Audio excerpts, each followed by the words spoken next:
네, 반갑습니다. 오늘은 의외로 가장 좀 쉽고 우리가 좀 쉽게 넘기기 쉬운 부분이면서 사실은 우리 마음 공부하는 사람들에게 있어서는 좀 가장 중요한, 그리고 또 저도 몇 번 강조를 하기도 했던 이제 그런 이야기를 좀 하려고 하는데요. 이 적어도 다른 공부가 아니라 이 마음 공부, 이 선 공부나 불교 공부, 이 깨달음 공부를 하는 데 있어서는 이 어떻게 내가 괴로움의 문제를 해결해야 하느냐 하는 이 괴로움과 괴로움의 소멸에 대한 이 공부에 있어서만은 가장 중요한 것이 바른 도반, 바른 스승, 또 바른 승가 공동체. 내 주변을 이렇게 돌아보건대 꼭 이것이 절이라든지 꼭 절에서 만난 좋은 도반이라든지 꼭 스님들이라는 스승만을 의미하는 것이 아니라, 그것도 당연히 포함하지만 내가 살고 있는 내 주변을 한번 돌아볼 필요가 있다라는 이야기거든요. 이 스승과 도반, 어떤 내 주변의 분위기가 얼마나 중요한지를 이 공부하는 데 있어서 아주 강조를 많이 하고 있거든요. 즉, 내가 살 때 내 주변에 내 가족들과 또 내가 자주 만나는 친지들, 또 내가 자주 만나는 친구들, 또 우리 회사 직원들, 또 내가 어떤 취미 활동하는 곳에서 만나는 사람들이라든지 내가 잦은 만남을 가지는 사람들, 이런 사람들에 대해서 한 번쯤은 우리가 돌아볼 필요가 있다는 점을 불교에서는 상당히 중요하게 설하고 있습니다.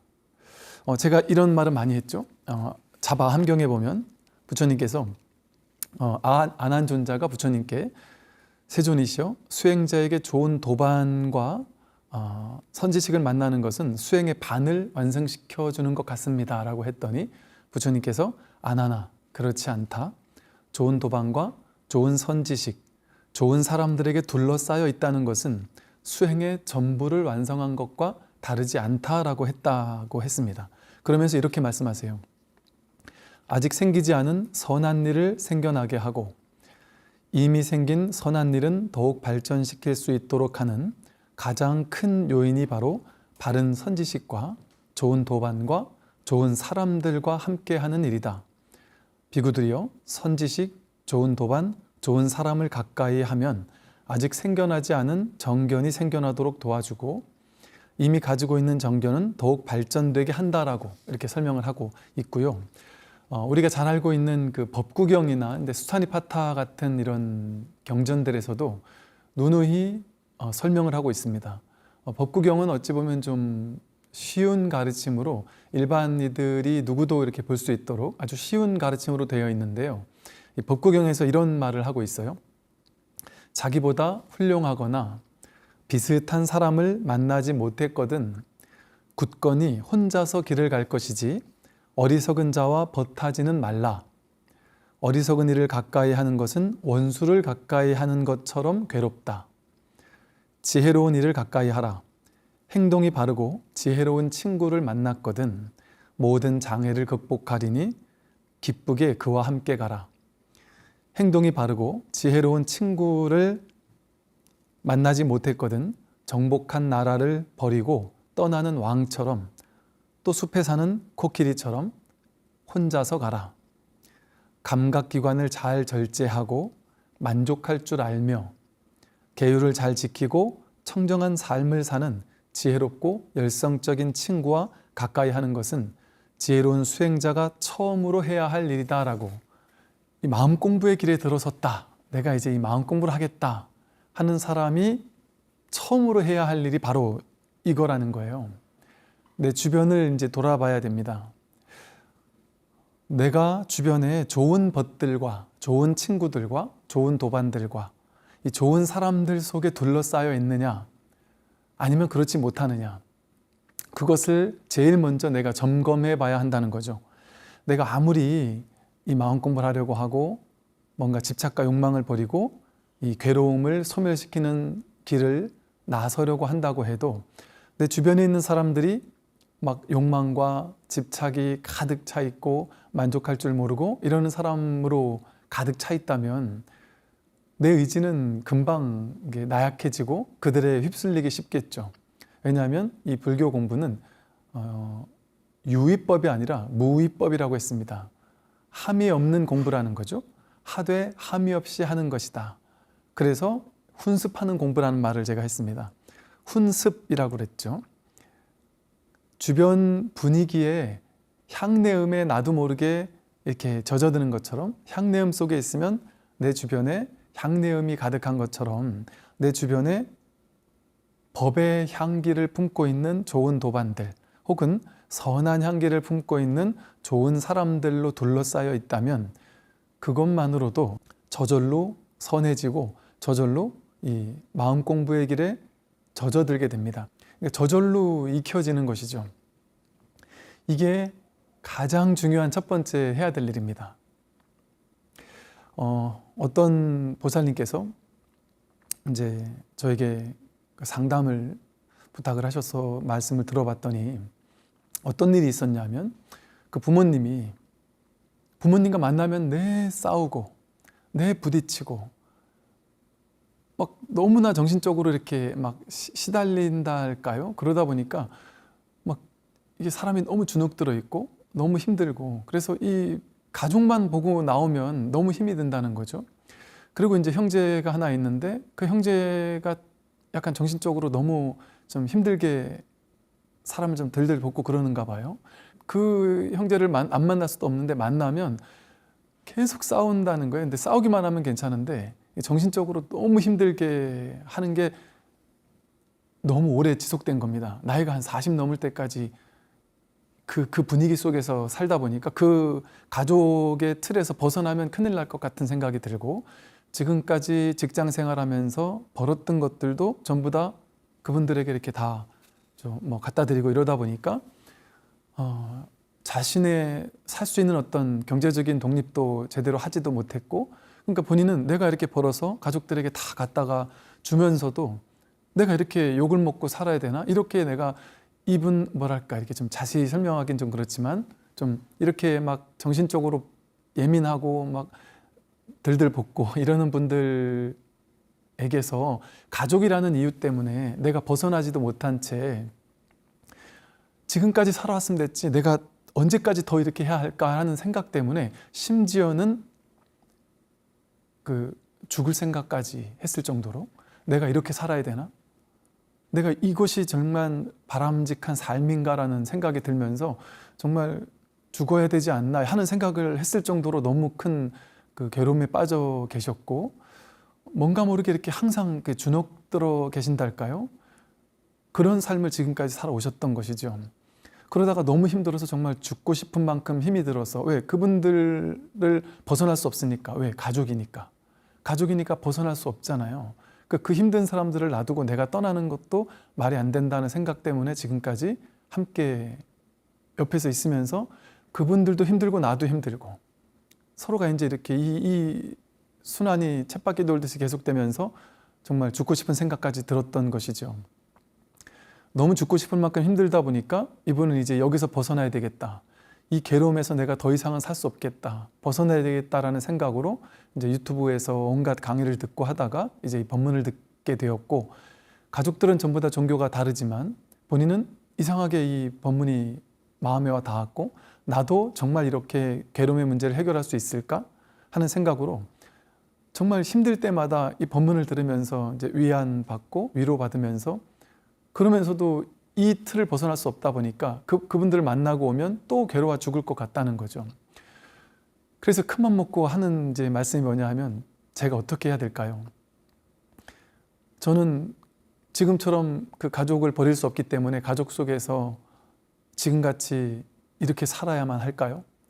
아니면 정말 내가 당장 살아야 되니까, 내가 죽으면 안 되니까, 내가 먼저 살고 봐야 되니까 인연을 끊고 내가 떨어져 나와야 될까요? 이제 이런 이제 고민을 하셨었고, 이제 이런 얘기를 들을 때 이런 말씀을 드리기가 저도 참 조심스럽긴 합니다. 왜냐하면 그 가족이라는 그 정을 무조건 뭐 떼야 한다거나 떼면 안 된다거나 이건 정해져 있는 무언가가 아니기 때문에요. 그런데 제가 이 말씀을 드렸어요. 석가모니 부처님께서 가족과 부모님과 아내와 자식뿐만이 아니라 그 나라를, 그 나라 전체를 어찌 보면 버리고 출가의 길을 가셨습니다. 그러면 그냥 언뜻 우리가 가족 위주의 어떤 생각을 하는 그 의식에서는 도저히 이해할 수 없는 거예요. 부모님을 버리고 아내를 버리고 자식도 버리고 어찌 보면 나라까지 버리고 그러면서 떠난 것은 우리가 도저히 이해할 수 없는 겁니다. 우리 그냥 사람들의 정에 얽매여 사는 사람들의 기본적인 생각을 봤을 때는 아주 그 나쁜 사람일 수 있죠. 그런데 우리가 부처님을 그렇게 봅니까? 그렇게 보지 않아요. 왜 그럴까요? 사실 이 가족이라는 틀을 제가 무시해서 하는 얘기가 전혀 아닙니다. 석가모니 부처님께서 처음 떠나실 때 이렇게 말씀하셨어요. 아버지 정반왕이 석가모니 부처님께 너가 원하는 건 내가 다 해줄 수 있다. 내가 너를 지켜줄 수 있고 너가 희망하는 걸 다 해줄 수 있는데 나를 떠나서 너가 뭘 할 수 있겠단 말이냐 라고 얘기하셨는데 부처님은 이렇게 되물었습니다. 아버지 임금님께 아버지가 정말 저를 지켜줄 수 있을까요? 아버지가 정말 이 국민들을 지켜줄 수 있을까요? 아버지 솔직히 말해보세요. 당신께서 당신 아내, 나의 어머니조차 지키지 못했지 않습니까? 내가 태어날 때 우리 어머니가 내가 태어나자마자 얼마 안 있어서 돌아가시지 않았습니까? 당신의 아내도 지키지 못하고 죽게 만들었지 않습니까? 그게 물론 아버지가 잘못해서 돌아가신 건 아니지만 즉 부처님 말씀 뭐냐 하면 늙고 병들고 죽는다라는 이 근원적인 괴로움 여기에서 아내조차 지킬 수 있었느냐라는 근본적인 질문을 던진 겁니다. 정반왕은 사실 좀 어이가 없었죠. 사람은 누구나 죽는 거야. 누구나 늙고 병들고 죽는 거야. 그건 어쩔 수 없는 거야.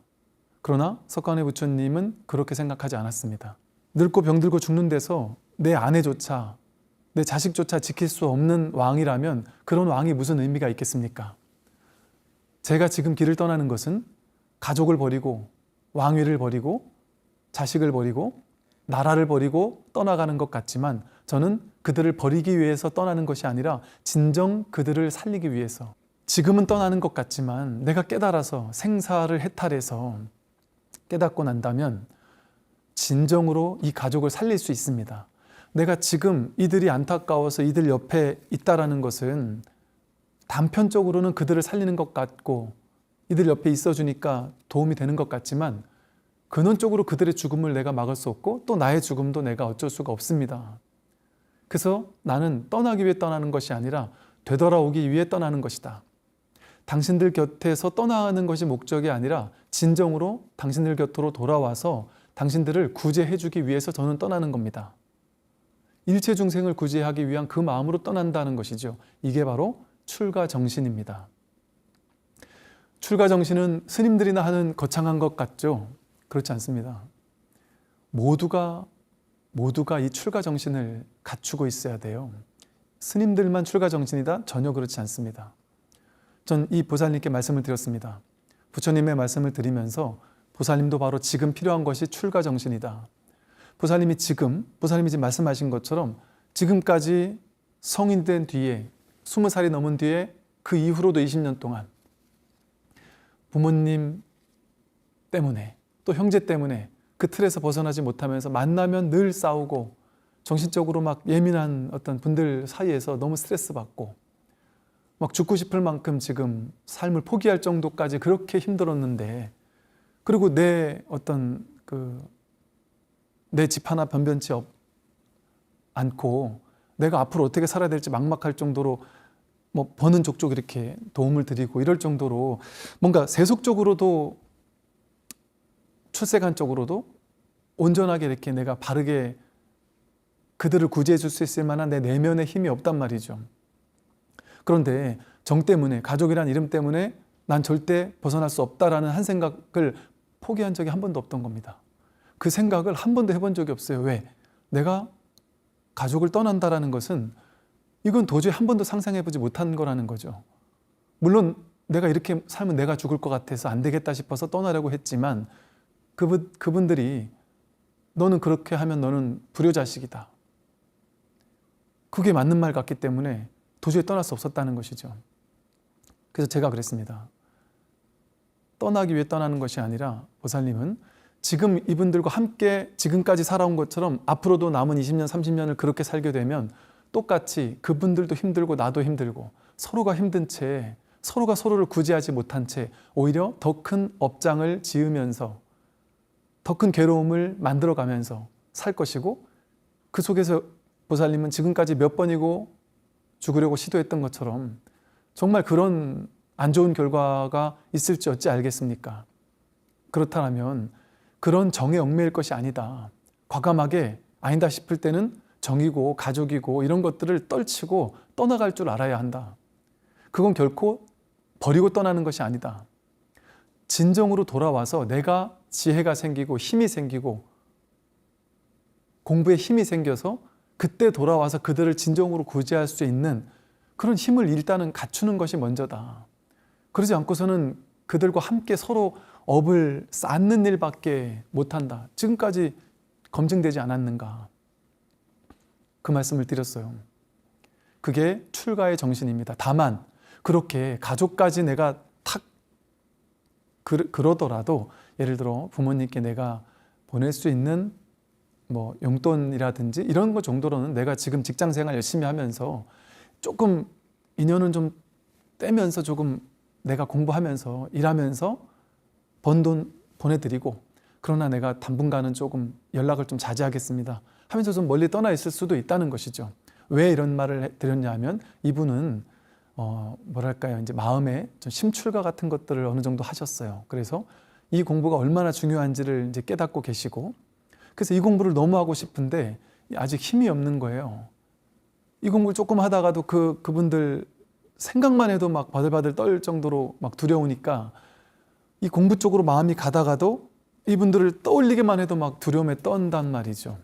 스님들의 출가 정신이 마찬가지입니다. 스님들이 출가할 때 부모님 다 가족 인연을 다 버리고 출가를 하시잖아요.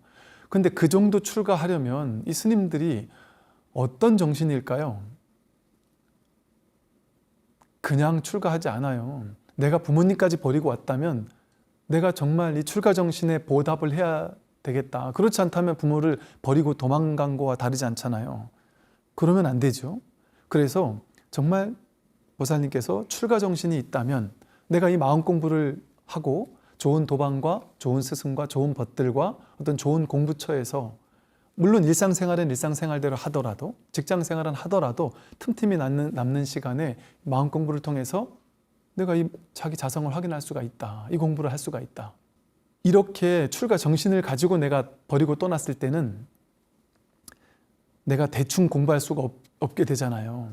내가 이렇게 정이 들어서 함께 살던 가족들도 버리고 내가 공부하겠다고 내가 나왔기 때문에 정말 배수진을 치는 마음으로 이 공부에 더 발심하고 더 열심히 마음 공부를 할 수가 있게 된단 말이죠. 내 마음을 더 청정히 하고 더 지혜롭게 하고 마음의 힘을 갖추고 그런 뒤에 다시 돌아가야 진정 그들을 구제할 수 있구나라는 마음으로 떠난다면 그것은 너무나도 환영받을 만한 일이라는 것이죠. 그게 오히려 출가의 정신과 다르지 않다는 것이죠. 제가 이 좋은 도반, 좋은 선지식, 좋은 사람들로 둘러싸여 있다라는 것이 수행의 전부를 의미한다라고 부처님의 말씀을 빌어서 말씀을 드렸는데요. 사실 이제 이 공부의 입장에서 냉정하게 말하는 겁니다. 스님들이 왜 출가를 하는지에 대한 그 출가 정신 근원에서 얘기를 하는 거예요. 가족을 결코 제가 무시하려고 하는 말이 아닌 거죠. 가족이라는 것은요, 인연 따라 맺어지고 흩어집니다. 영겁토록 언제까지고 이 부모님이 내 부모님일까요? 이 자식이 내 자식일까요? 이 아내가 내 아내일까요? 사실은 그것은 우리의 분별입니다. 가족이다, 남이다, 나다, 너다, 나다 하는 것, 가족이고 가족 아니다라는 것, 이게 다 분별입니다. 사실은 부처님께서 길을 걷다가 제자들과 길을 걷다가 그 해골바가지 해골을 하나 보고서 이게 절을 했다고 하시죠. 제자들이 해골에다가 왜 절을 하십니까? 했더니 이 해골도 이 옛날에 있던 이 사람들도 언젠가 나의 아버지였고 나의 어머니였고 나의 형제였을 수 있다라는 식의 말씀을 하셨거든요. 근데 그 말의 근본은 무슨 말이냐 하면 일체 중생이 나의 어머니이고 일체중생이 나의 아버지예요. 일체중생이 내 자식이에요. 이 법의 자리에서 본다면. 그런데 우리는 이 출세간의 진리의 자리에서 보지 못하니까 당장 눈에 보이는 형제, 자식, 가족, 부모님 이런 그 틀에서만 본단 말이죠. 그러니까 틀을 깨는 결정을 내리지 못해요. 자기 길을 가야 됩니다. 어떤 걸림, 사로잡힘, 집착 이런 것들을 내려놓고 가야 됩니다.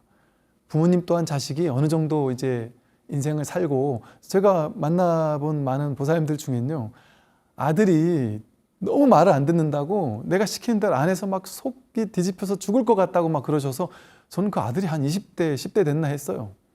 아들이 몇 살인데요? 그랬더니 아들이 48이래요. 아니 40대 중반 후반 된 아들이 엄마 말 안 듣는다고 그렇게 괴로워하는 보살님을 보고는 제가, 아이고 보살님, 아들은 일도 잘못 없는 것 같네요. 아들이 안 와도 할 말이 없습니다. 이 다 보살님 개인의 문제입니다. 내 생각의 문제입니다. 이렇게 얘기를 해드렸던 적이 있었거든요. 그거를 무조건 버려야만 된다 이 얘기가 아니에요. 이걸 이제 낙처를, 제가 하는 말의 본뜻을 이제 아실 거라고 봅니다. 심지어 제가 이 말은 뭐예요? 가족이 되었어도 마찬가지예요. 하물며 직장이 되거나 친지가 되거나 친구가 되거나 친구 간의 의리 때문에, 물론 이것은요, 여기 보세요. 아까 뭐라 그랬습니까? 어리석은 일을 가까이 하는 것은 원수를 가까이 하는 것처럼 괴롭다고 했고요. 지혜로운 친구를 만나지 못했거든 무수의 뿔처럼 혼자서 가라고 했습니다. 이런 얘기를 들으면 처음에 우리가 느끼기에는, 스님, 불교는 일체중생을 구제하는 종교인데, 아주 괴로워하는 사람도 구제해줘야 되는 종교인데, 나보다 좀 못한 친구라고 해서 가까이 있지 않으면 되겠습니까? 나보다 못한 친구를 내가 구제해줘야죠? 맞는 말이에요. 그 또한. 근데 그것은 이 법문은 뭐냐면 부처님께서 수행자들에게 한 법문이거든요. 저 또한 마찬가지입니다. 그냥 일상생활을 사는, 그냥 삶을 사는 일상인들에게는 이렇게 법문을 못해요. 근데 제가 지금 여러분에게 이런 말을 드릴 수 있는 이유는, 지금 이 독자분들이, 시청자분들이 어느 정도 마음 공부의 길에 들어섰다는 생각이 들어서 수행자라는 마음으로 제가 이 설법을 하는 겁니다. 부처님께서 수행자들에게 이렇게 말했단 말이에요. 수행자는 무수의 뿔처럼 혼자서 가야 한다라고 했단 말입니다. 왜? 공부의 길에 들어선 사람에게는 이것이 맞습니다. 어느 정도 본인이 이제 공부가 되어서 자신의 힘이 주어지고, 내가 어느 정도 공부가 이제 좀 원만해졌다라는 생각이 들 때는, 그때는 이제 나보다 나은 사람을 만날 것이 아니라, 그때는 나보다 못한 사람을 구제해 주러 떠나야겠죠. 그런데 아직 내가 공부의 과정에 있는 사람이라면 좋은 도반과 나보다 동등하거나 나보다 나은 사람을 만나는 것이 너무나도 중요합니다. 이것이 결코 이기적인 생각이 아닙니다. 이 공부의 길에서는, 적어도 이 마음 공부의 길에서는요. 그래서 이 생활을 살아가는 이 제가자분들께서는 내 주변에 어떤 사람이, 내가 자주 만나는 사람, 내가 늘 옆에서 이렇게 만나고 대화하고 영향받는 사람, 내가 저 사람에게 어떤 가치관에 영향을 많이 받고 있다거나 이러는 사람들 있잖아요. 그런 사람들이 어떤 사람인지를 좀 볼 필요가 있습니다. 왜? 여러분들은 마음으로 출가한 심출가 수행자이기 때문에.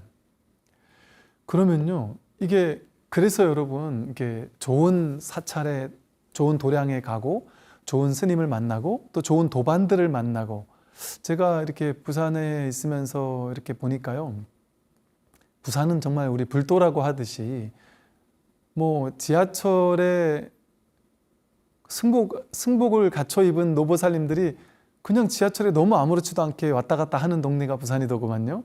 승복 입고 다니는 게 아무렇지 않아요.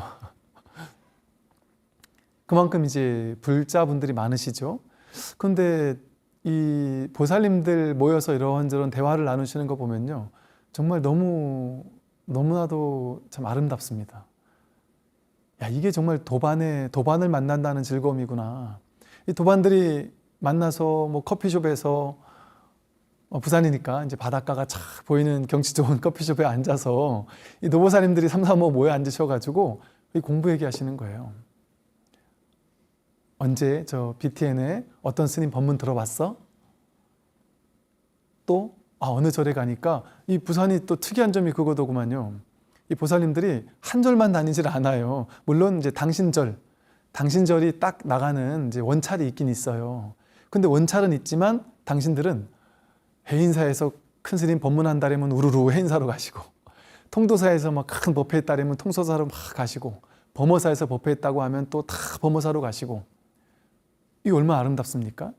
당신의 원찰은 있더라도, 그 원찰에서 신행생활을 하더라도 법을 따라서, 스승을 따라서 법문이 있는 곳이라면 어디든 찾아가는 거예요. 어떤 스님 법문 듣고 내가 이렇게 참 공부가 됐다, 공부가 이러이러해졌다, 이제 이런 식의 대화들을 나눈단 말이죠. 그렇게 이제 이 보살님들과 이제 예전에 이제 공양을 하면서 이게 공부에 대한 이야기를 나누고 이러고 있는데, 이제 그 옆에 앉아 있는 분들 하시는 대화가 이렇게 귀에 들린단 말이에요. 그래서 이렇게 들어보면, 야, 어디 내가 아파트를 샀는데 아파트 값이 떴다더라. 또 조금 젊으신 분들 모여서 얘기 들어보면, 애를 교육시켜야 되는데 너 지금 나이가 어리다고 학원 안 보내면 안 된다. 지금부터 빨리 공부를 시키지 않으면 애가 나중에 뒤떨어진다. 그 말이 잘못됐다는 말이 아니라, 그것이 과도해졌을 때, 너무 그 분위기 속에서만 너무 사로잡혀 있을 때 균형이 잡히지 않는다는 것이죠. 이제 물론 그런 친구들도 만나서 좋은 정보도 얻고, 그래서 아이들도 키우고, 내가 나름대로 뭐 돈도 벌고, 다 좋습니다. 다 좋은데, 그런 도반만 만나서는 이 공부의 길에선 조금 뒤처질 수 있다는 것이죠. 균형 잡히지 않는다는 거예요. 그래서 어떤 분이, 스님, 제가 요즘에 갑자기 처음으로 법문이라는 걸 들으면서 법문에 꽂히고 나서 보니까, 이런 얘기는 처음 들어봤습니다. 태어나서 처음 들어봤습니다. 지금까지 내가 만나온 사람과 대화를 나누면서 살았던 그 대화는 전부 다 세상 사는 이야기, 아이들 학교가 어떻고, 학원이 어떻고, 성공이 어떻고, 진급이 어떻고, 투자가 어떻고, 주식이 어떻고, 어떻게 하면 성공하고, 이런 얘기만 하고 살다 보니까 그런 사람들과만 살 때는 항상 친구들을 만나도 찝찝하다는 거예요. 잘 나가는 친구들 보면 괜히 기분 안 좋고, 겉으로는 칭찬해 주지만 속으로는 속도 상하고, 또 그런 친구들이 의시되는 모습 보면 참 기분도 나쁘고 재수도 없고, 그러면서 또 안 만날 수도 없고, 그러면서 내 뒤처지는 것 같아서 내 가슴이 허하고, 그렇게만 지금까지 살아왔다가 이렇게 살면 안 되겠다라는 마음 생각 때문에 내가 이 법문을 듣기 시작하다 보니까, 지금까지 살아왔던 그런 삶만이 전부가 아니었구나. 내가 너무 균형을 잡히지 못한 삶을 살았었구나. 물론 그렇게 사는 것도 나쁘진 않지만, 또 그런 친구들도 만나야 하겠지만, 너무 그런 친구들만 만나게 되면 내 삶의 균형이 안 잡히겠구나. 이게 진짜 중도예요. 제가 이렇게 얘기한다고 해서 여러분들이 전부 다 완전히 스님들처럼 좋은 도반, 좋은 스승만 만나고 일체 딴 세속 사람들은 만나지도 마십시오라고 하는 게 아니에요.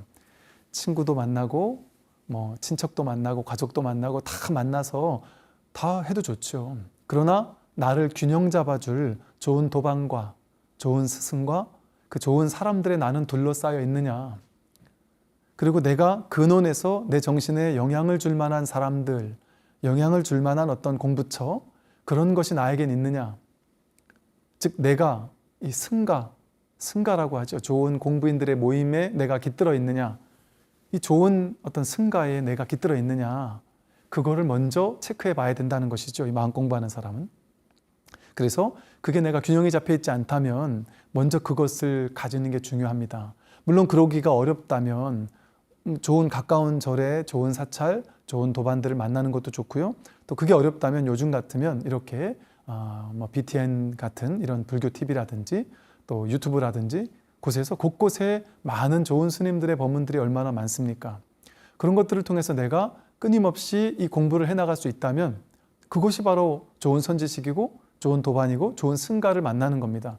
이 온라인상에서 만나는 것 또한 승가죠. 우리 지금 제 옆에 화면이 잡히나 모르겠는데, 제가 TV 화면을 보다 보니까 제 얼굴과 옆에 이렇게 여러분들이 모습이 같이 잡히더군요. 여러분들이 이렇게 일주일에 한 번씩 이렇게 공부하는 모습에서 온라인으로 이렇게 만나는 것, 코로나 때문에 직접 만나기도 어려운데 이렇게라도 한 번씩 만날 수 있는, 이렇게 모여서 공부하는 모임에 함께 하는 것, 이게 바로 승가거든요. 그래서 이렇게 여러분 보세요. 이렇게 내가 마음을 내서 이 줌이라는 거에 비밀번호 치고 들어가가지고 내가 이 법문을 듣겠다. 이거 쉽지 않아요. 쉽지 않아요. 근데 이걸 하려는 마음을 내는 거, 또 직접 내가 절에 찾아가서 가끔 한 번이라도 내 법문을 한번 듣겠다 하고 직접 찾아가는 것, 이거 쉽지 않습니다. 근데 그것을 하겠다라는 마음 자체가 벌써 무엇이냐면 내 마음에 이 공부가 중요해졌다는 걸 의미하거든요. 내 마음에 내 시간을 마땅히 기꺼이 할애할 만큼 이 공부가 중요해졌다는 것을 의미하고, 그 마음이 바로 발안욕따라 삼맥삼보리, 즉 발보리심, 이 공부에 발심했다라는 것을 뜻합니다. 이 이야기를 제가 수타니파타에 있는 또 다른 이야기를 한번 들려드릴게요. 현명하고 잘 협조하며 행실이 올바르고 지혜로운 도반을 얻게 된다면 모든 어려움을 극복할 수 있으리니 기쁜 마음으로 생각을 가다듬고 그와 함께 가라. 수행자는 참으로 도반 얻는 행복을 기린다. 자기보다 뛰어나거나 동등한 친구와는 가까이 지내야 한다. 그러나 만일 그러한 벗을 얻을 수 없다면 허물을 짓지 말고 무수의 뿔처럼 오직 혼자서 가라. 나쁜 친구들과 공연히 많은 시간을 보내는 것보다는 차라리 그런 친구를 만나지 못했다면 무수의 뿔처럼 혼자서 가는 것도 좋은 일입니다. 이거 나쁜 일 아니에요.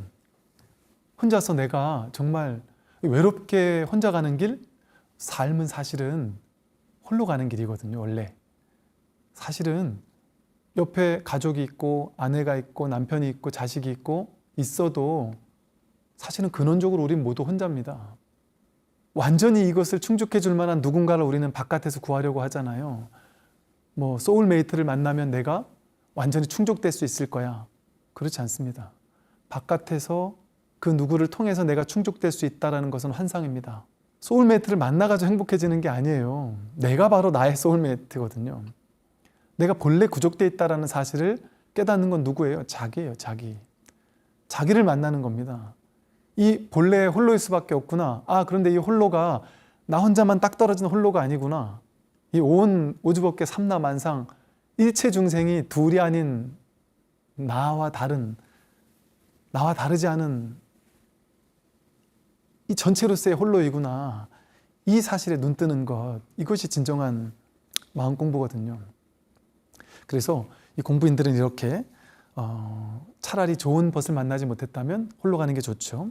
또 이제 이런 얘기가 있어요. 이 달마 스님의 혈맹론에 나오는 말씀이에요.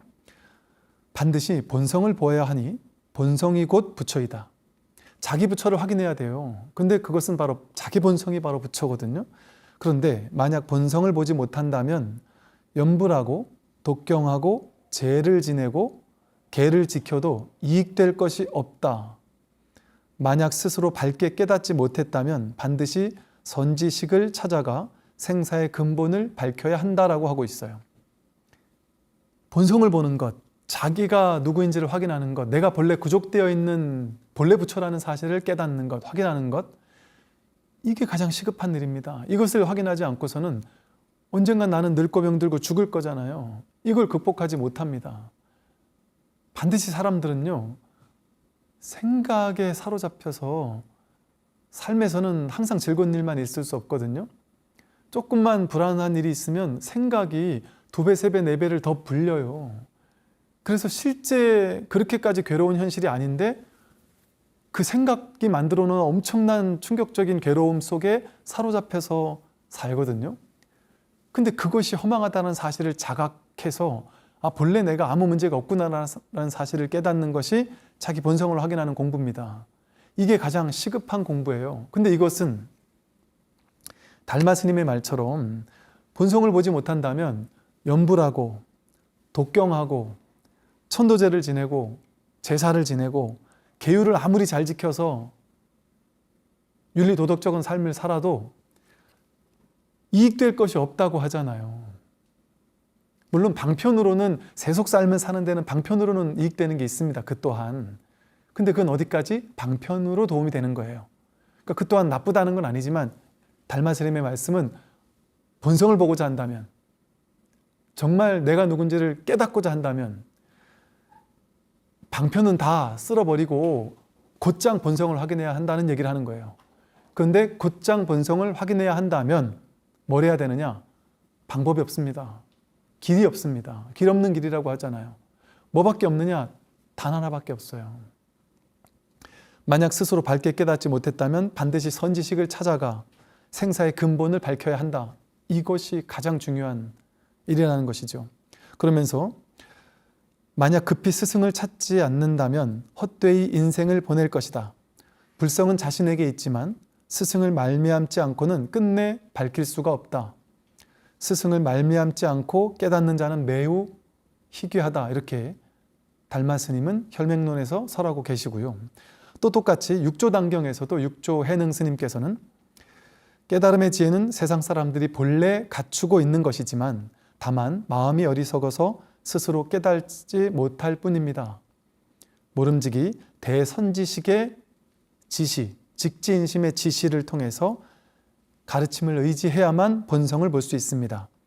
모름지기 아직 깨닫지 못했다면 최상승법을 바로 알고 바로 법을 곧장 보여주는 대선지식을 찾아가야 합니다. 선지식에게는 교화하여 본성을 보도록 해주는 일대사 인연이 있습니다. 그러니 모든 선법이 선지식을 통해 드러날 수 있기 때문입니다. 라고 육조해능 스님도 설하고 계시고요. 또 하나 임재 스님, 우리 그 조사선에 가장 또 중요하게 우리가 알고 있는 임재 스님은 이렇게 말씀하셨습니다. 도를 구하는 이들이요. 여러분을 얘기하는 거예요. 그대들은 이 꿈과 같은 환영 같은 세계를 반려자라고 착각하지 마라. 지금 이 세계가 정말 나에게 정말 중요한 내 반려자가 중요하듯이 이 세상이 정말 중요한 것처럼 애지중지하면서 그렇게 살지 마라. 그것은 꿈과 같고 환영과 같은 것일 뿐이다. 사라지는 것일 뿐이잖아요. 변해가는 것일 뿐이잖아요. 돈, 명예, 권력, 지위, 가족, 사랑, 가족, 친척 전부 다 꿈과 같고 환영과 같은 것일 뿐이에요. 반려자가 아니에요. 머뭇거리는 사이에 곧장 무상하게 죽음으로 돌아간다. 머뭇거리는 사이에 정 때문에, 의리 때문에, 오랜 인연 때문에 못 끊어내면 그 또한 집착에 사로잡히는 겁니다. 구속입니다. 그 또한. 의리 때문에, 정 때문에 그래서 안 된단 말이에요. 어디죠? 그 인도의 그 힌두교 책에 보면 전쟁터에 나가서 왕이 전쟁터에 나가 전쟁을 하는데 그 적과 싸우고 있는데 그 우두머리가 자기 형제인 거예요. 형제. 반란을 일으킨 형제. 그 형제를 죽여야 되는 상황인 거죠. 그래서 내가 머뭇머뭇거린단 말이에요. 아무리 반란을 일으켜서 죽일 수가 있나 하고. 그때 신이 나타나서 그럽니다. 형제라는 거 그 또한 허상이다. 상이다. 이런 식으로 얘기를 하거든요. 그러니까 이 말이 물론 일반 세속 사람들이 보기에는 말도 안 되는 소리처럼 느껴지죠. 저게 무슨 말이야 도대체. 근데 그 낙처를 확인하고 난다면 이 얘기가 왜 중요한 얘기인지 알 수 있어요. 머뭇거리는 사이에 곧장 무상하게 우리는 다 죽음으로 돌아갑니다. 부모님, 형제, 자매 전부 다 죽음으로 돌아갑니다. 그대들은 이 세계 속에서 어떤 물건을 찾고 구해서 해탈하려 하는가? 이 세계 속에서 무언가를 얻어서 해탈하려고 합니까? 그럴 수가 없습니다. 한 줄 밥을 얻어먹고 옷을 기워 입으며 시간을 보내더라도 먼저 시급히 선지식을 찾아 배려해야지 대충 시간만 때우면서 쾌락을 쫓지는 말거라. 이 말은요 정말 너무나도 중요한 얘기입니다. 결코 예를 들어 제가 제 설법을 들으세요. 제가 선지식이니까 제 법문을 들으세요. 전혀 이런 얘기가 아닙니다. 정말 우리는요 누구나 지금 얼마나 많습니까? 얼마나 좋은 시대를 살고 있습니까? 정말 저도 이제 유튜브를 통해서 또 불교 TV를 통해서 다양한 스님들, 다양한 또 교수님들, 또 다양한 출제가제의 많은 선지식분들의 법문들을 한 번씩 이렇게 들여다보고 있거든요. 정말 놀라운 시대를 내가 살고 있구나라는 생각이 들어요. 지금처럼 이렇게 공부하기 좋은 시대가 어디 있습니까? 지금처럼 이렇게 우리의 모든 사람들의 근기에 걸맞게 정말 그 낮은 수준에서 친절하게 옛날 선지식 스님들처럼 그냥 뜰 앞에 잣나무다 하고 이게 법이다 하고 이게 허물이 없지만 친절하지 않아서 모두에게 가까이 가기 쉽지 않은 이런 법문이 아닌 정말 좀 스스로 똥물을 끼얹는다 할지라도 자상하게 또 때로는 간절하게 또 때로는 모를 듯하게 다양한 방법으로 일체 중생을 구제하고자 하는 수많은 선지식들이 우리가 눈을 뜨지 않으니까 보지 못하는 것일 뿐이지 곳곳에 있단 말이에요. 어쩌면 여러분 옆집에도 있을 수 있어요. 또 사실은 일체 중생이 그대로 내 선지식이기도 하고요. 그래서 내가 마음만 내면 발심만 하면 반드시 선지식은 멀지 않게 있습니다. 좋은 도반은 내 주변 가까이에 있을 수 있습니다. 그래서 이제 공부하고자 하는 사람들이라면 내 주변을 그렇게 좋은 사람들, 또 공부하는 사람들, 좋은 도반들, 좋은 선지식과 좋은 법문들로 내가 둘러싸여 있는지, 장엄되어 있는지 그런 것들을 한 번쯤은 이렇게 체크해 보면서 공부를 해 가신다면 훨씬 쉽게, 너무나도 에너지 낭비하지 않고 아주 쉽게 이 공부를, 저절로 이루어지는 공부를 해 나가실 수가 있을 거라고 생각을 합니다. 네, 오늘 설법은 여기까지 하겠습니다. 네, 모두 성불하십시오.